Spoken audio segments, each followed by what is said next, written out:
It's all knotted up in Hinkle at 43. The Jays are on the road today. Jimmie Allen, Alex Drake, Casey Matthews with you here on the Roll Jays podcast, brought to you by Pixel Fire Marketing and Pyramid Contractors. Guys, another day where turnovers are looking like they're going to be an issue again. Right now, Stephen Ashworth has 3 of those turnovers. All 4 turnovers for the Jays thus far in the game have come in the half court. They've been errant passes that we've seen this team execute flawlessly in the past. They just seem really off. It seems like this road stint right now is really taking a toll on Creighton. With that being said, they still are playing pretty good today, playing good ball, Casey. Yeah, I mean, I've actually been pretty encouraged with what I've seen so far. I mean, I think that's Steven's best half of the year. And I mean, obviously, with the stats that he's put up, that's pretty obvious, right? Like the turnovers. He still got 14 points. Yeah, I mean, 7 assists. Yeah, I mean, it's a heck of a half. I mean, I think from the turnover perspective, like a couple of those were pretty clearly not his fault. That one to Mason. Mason's got to stay in the corner. That's the entire transition offense. Is your threes and your 2s and 3s run to the corner. You don't deviate from that. So Steven made that pass expecting Mason to be there. It happens. So I think the one I didn't like was the one he tried to throw to Jason later in the half. 2-hand overhead pass. It just didn't make sense. What's Jason going to do if he even catches the ball? So it's ones like that you got to be able to cut out. But overall, I think it was a good half. I like what I saw from Clark, especially early on, getting those rim run dunks and layups, really putting pressure on Butler to get back and set up their defense. I think that will help us long term. The fact that we don't foul, Butler doesn't foul, probably plays more an advantage to Butler. As we saw at the end of that first half. Yeah, you can see those. Their bench points are beating us in bench points. They do have a more productive bench in that regard. So yeah, it'll be interesting. It's an interesting second half. I mean, it's one that we got to win it. We got to win it. But first right now, minutes are huge. Right now, between both teams, just 6 personal fouls, and 4 of those were intentional by Thad Matta at the end of the first half. Just trying not to let Creighton get a shot off. Alex, what did you make of that? Were you okay with that strategy? And you kind of got to tip your hat to Thad Matta on that situation, right? 100%. I am also a guy under X amount of seconds, up 3, up 4, you foul. It's all analytical, certain situations. I would also add that the end of that first half is exactly why for a long time I have argued that college needs to adopt the NBA rule under a minute. 2 straight fouls put you at the foul line, whatever it is. That's got to be adjusted somewhat. You're crazy. I don't agree with you on that one. Yeah, I'd like to. Why would you do that? You want to move the ball past half court? Is that what you're saying? No. You put them at the line. Like put them at the line. I got you. If the team is trying to foul to extend the game, then you're just. I hate that rule. The inevitable. It takes the strategy out of it, though. To a degree, but if you're playing good basketball and you're playing, fundamental hoops and not fouling all game, and then you're going to get rewarded for it because you were. Yeah, I'm against you on that one, Alex, which is shocking. I mean, we agree with it on a lot. You're not getting rewarded by not fouling all game when you're trying to foul and put somebody to the free throw line. Like, but you're not trying to put somebody to the free throw line. But I'm talking like in the second half. If Creighton goes into the second half with 3 fouls and they need to foul with a minute left to put somebody to the free throw line to extend the game, they're not getting that. I see what you're saying. I guess it's situational, but like the other situation, like I think the latter is way more detrimental than the former is way more lateral than the lateral, because you could literally lose the game that way because you're trying to ice it out and you've played good fundamental basketball. I'm with Casey. Yeah, I think the situation Casey and I are laying out is way more common than what you're describing. I think this is less common. I don't think you get 4 fouls in the last 10 seconds. Yeah, I don't know. I mean, I just don't think it has to mirror the NBA. I don't know. To me, I really like it. I don't want the half court at a timeout. Like, I don't like that. Yeah. I think there's things that could be adjusted.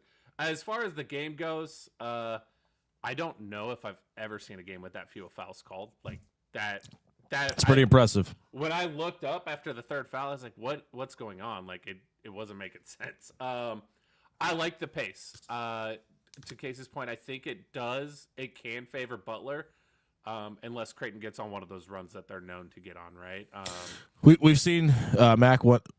Oh, sorry. Go ahead, Alex. I thought you were done. I was just gonna say, like, Creighton's horses play more minutes regularly, so if they get on that run where there's not fouls, there's not a lot of stoppage, that can favor Creighton.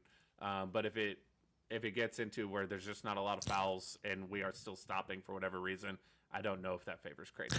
Well, and Steven leads all scorers with 14 right now, and he hasn't made a 3-point shot. So, yeah. I mean, there's a possibility that he gets hot as well. Ryan Kalkbrenner is 2 of 3 from 3-point range right now as well. It really feels like this coach Mac and this coaching staff right now are more worried at the transition game. You've seen Mac. I mean, he's kind of got the arm going all day. He wants them to get out and run. It's worked. Hopefully his rotator cuff is okay.